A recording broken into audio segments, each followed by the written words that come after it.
We are back with kittens this time, and Lynn Ochita from the Humane Society of Central Oregon. Thanks for being here. Thank you. And bringing these cuties. Yeah, gotta bring the cute factor. And these guys Names are yet? ready. Yeah, this is Precocious here, and this is Molly. And these are both two kittens that I arrived. think you guys should trade because Precocious really belongs in her lap. No, Molly and Mackenzie. I don't We're know. made for each other. Anyway, These are two kittens that arrived at the Humane Society, and they were too young for adoption. Aw. So we use our fabulous volunteer foster homes, and they take care of them until they become an turn. adoptable age. Oh, they that's the- like 2 seconds. I know. You can have it back. I It's know. a I brought a kit- cat it's a that kitten hog. You are? Okay, I like that. But that's good.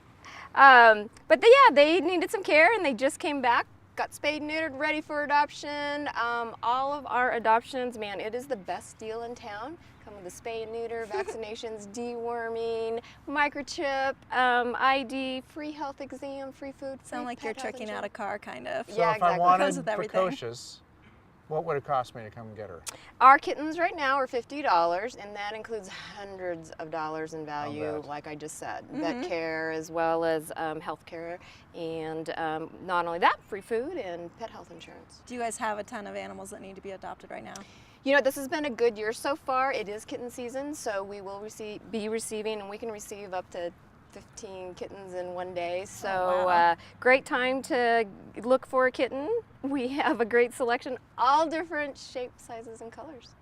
What does that mean, kitten season? Kitten season. So kittens in Central Oregon are typically born from May through October, and now is the time. Now, as far as both kittens and dogs are concerned, this is a particularly important time to protect their health. Right, yeah, We got absolutely. potential fires going on all over the place. We do, and you know what, I live kind of in an area where there's lots of trees, wooded areas. I have what I kind of call a pet evacuation kit. So I have a dog crate that's packed with the items that I need to take care of my animals on a daily basis. Just in a few days supply. I keep the food fresh, the water fresh. I even keep some quick first aid kit in case there are some paw burns or some injuries and things like that. But you know what? Make sure that everybody in the family knows where that pet evacuation kit is. Leashes, a lot of the pet evacuation sites for humans don't allow pets. And first and foremost is have a list of friends and family members, even outside of the area, who might be able to take your dog or your cat in case you have to evacuate your home. And so does the smoke, is that a problem at all? With You know, animals it too? can. There as was big. the skeleton fire south Yeah. end of town, and that definitely, I worked that 24 hours a day at the shelter. That was fun. It is serious, especially with even large animals that had a lot of horses.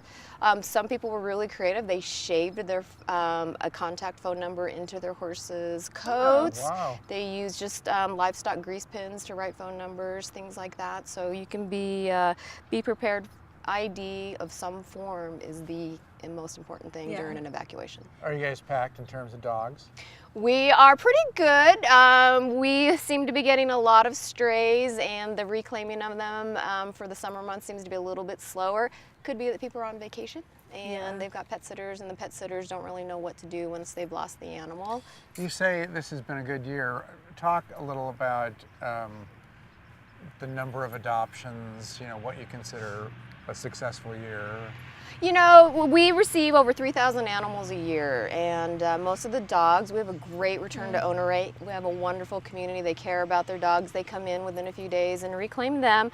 We can have as high as an 80% return to owner rate on dogs. Wow. Cats, sadly, we're kind of in the national average, which means about anywhere from 2% to, say, 8–10%. So cats, unfortunately, people think they've gone off and got lost or got hit by a car, eaten by a coyote, and they're just sitting in our shelter waiting to be taken home.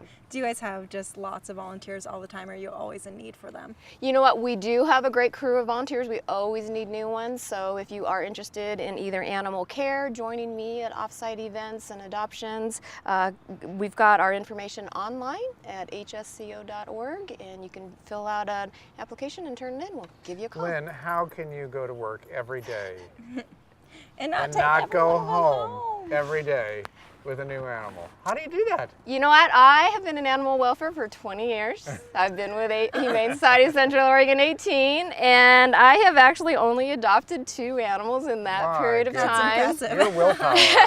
You know what? It's the big picture. If I had 8 animals at home, I wouldn't be able to work the 6-7 days a week that I do. Yeah, and you get to see these guys every day. Yeah, you know, the reward in our kind of work is really making great matches, you know, watching people literally get to choose their next Yeah. family member. You know, when you have a newborn brother or sister, you don't get to choose who it is, but with an animal, you get to pick your new family member. And what is, I mean, you've been involved in the society a long time. What is the most rewarding part of it for you on a daily basis? On a daily basis is making that great match. When people just light up, you can feel the connection that they feel with an animal. That's really rewarding. We had a truck axle stolen off of our thrift store. Yeah. And I told the donor and I told the person via Facebook and sharing, somebody from Arlington, Virginia donated almost the entire cost to repair the truck. He has no Wow. connection to us, checked us out on Facebook and our website, thought we did great work, and knew how much over $1,000 means to the animals. And very quickly, tell us about the thrift shop. You know what? Our thrifts are just moved to a brand new location just across from Walmart on South Highway 97 in Bend. It is the old Benjamin's Furniture Building. So Good stuff? Good stuff. 17,000 square feet of retail space to sniff out a great bargain. I think I need to go shopping there. You do. Let's Bring go. the kittens. Yeah. All right. Thanks so much, you guys.